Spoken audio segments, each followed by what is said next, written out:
ఈ రోజు మీరు చూస్తే ఈ సదస్సుల ద్వారా ప్రతి ఒక్క గ్రామంలో రెవెన్యూ మ్యాప్ గాని ప్రభుత్వ ప్రైవేట్ భూములన్నీ కూడా ప్రదర్శన చేసే విధంగా పెట్టాం. అభ్యంతరాలుంటే పూర్తిగా చెప్పమన్నాం.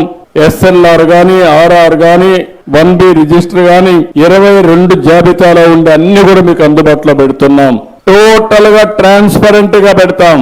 మీరు చెప్పింది ఓపిగ్గా వింటాం. సమస్య పరిష్కారం చేయగలిగితే ఈ రోజు మీరు చూస్తారు, ఇక్కడికి వచ్చారు, కొన్ని విషయాలు చెప్పారు.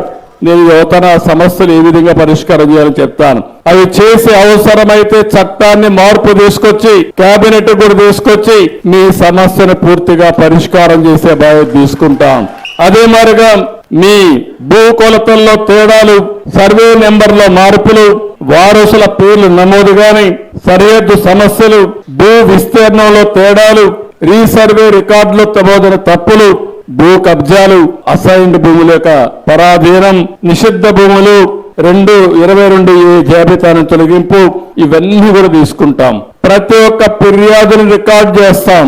జవాబుదారితనంగా పనిచేస్తాం. పూర్వపరాలన్నీ కూడా దానికి ఏమేమి ఉన్నా అన్ని తీసుకుంటాం. అన్ని తీసుకుని నేను ఒకటే హామీ ఇస్తున్నాం, వన్స్ ఫర్ ఆల్ ఈ సమస్యకు పరిష్కార మార్గం చూపించే బాధ్యత ఈ ప్రభుత్వం తీసుకుంటుంది. శాశ్వతంగా పరిష్కారం చేస్తాం.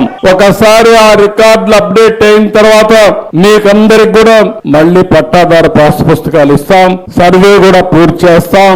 ఆ సర్వే పూర్తి చేయడమే కాకుండా మీ పట్టాదారు పాస్కోలు QR కోడ్ కూడా పెట్టి మీరు మీ యొక్క భూమి మీ పేరుతో ఉందో లేదో చూసుకున్నట్టుగా వసతి ఏర్పాటు చేస్తాం. అది చూసుకొని ఎక్కడ మీ భూమి ఉందో ఆ భూమి దగ్గర నేరుగా వేడుగా జియో ట్యాగింగ్ కూడా చేసి మీ భూమి దగ్గర మీరు పోయే పరిస్థితి వస్తుంది. ఎప్పటికప్పుడు మీ రికార్డ్స్ అన్ని వెరిఫై చేసుకునే పరిస్థితికి వస్తారు.